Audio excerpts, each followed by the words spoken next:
put up an alternative view on all of this, and Navin, I'll go to you to see what you think from James Carville, right, who's weighed in on all of these matters. He's of the, play dead theory on all of this, but from the Hill on Schumer's CR vote might turn out to be a, quote, wiser decision than people think. I think the wisdom coming out of this vote is going to play out because we're going to have so many points here. Debt ceiling extension, reconciliation, tax cuts. Maybe Democrats will be able to say, look, we did everything we could. All right, so that coupled with what Joe reported, what do you think, Navin?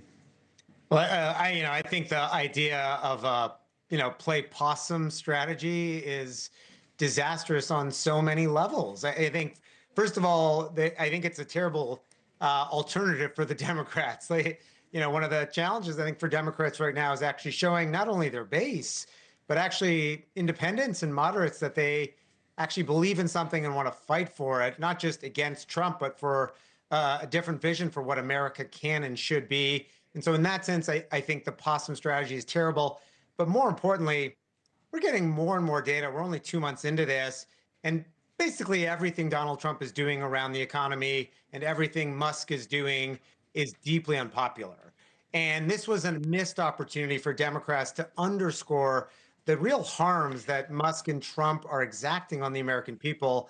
And that's where I think the Carville strategy, even from a politics perspective, but more importantly, just to walk away from the American people when they're feeling this kind of attack, I think is a real mistake. I agree with a lot of what you said, especially on the economy, vulnerability there. I mean, some of the polling, I think, some of the numbers are starting to show that. Always the president's strength, not so much anymore. I also agree with what you said, that the Democrats have not been effective.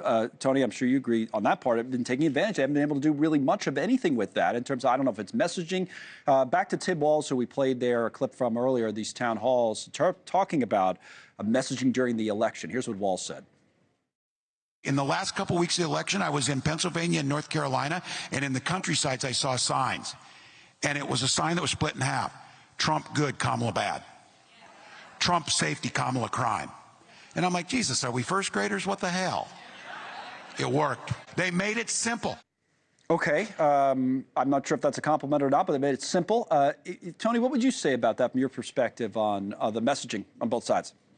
Well, the political messaging made sense there because it was true of the Biden-Harris administration and the kind of crime that was rampant in the country, the kind of illegal immigration that was rampant in the country, the kind of economic policies that were present in the Biden administration were not popular with Americans.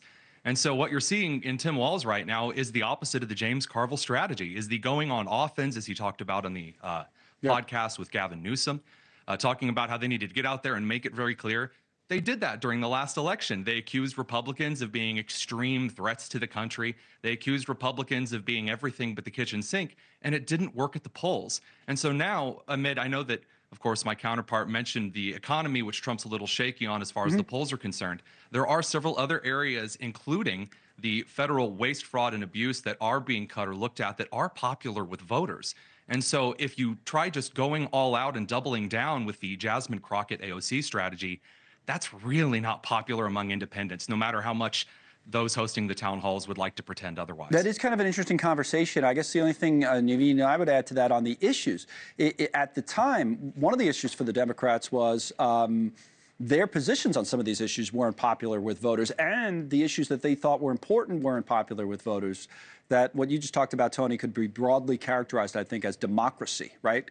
And that was a big issue for Democratic core voters, but it wasn't a big issue for the general population. The economy was. And that's why I think, to Navin, your earlier point, now it's different a little bit, or it could be if the Democrats could get their act together. Because Trump didn't have this vulnerability then in the campaign that he might now in the economy. Yeah, and let's just remember, one, that Donald Trump distanced himself from that agenda very strategically, even though it was totally deceitful, right? He said Project 2025, like taking complete control and power of the government. I'm not going to do that. That's not going to be my agenda. Turns out it's his agenda exactly. And sure, it's fine to say waste, fraud, and abuse. That is very popular. That is not what Elon Musk and Donald Trump are doing. They're cutting cancer programs. They're cutting the services that children with disabilities get to go to school. They are absolutely gutting the safety net. And I don't just mean the safety net from an economic perspective.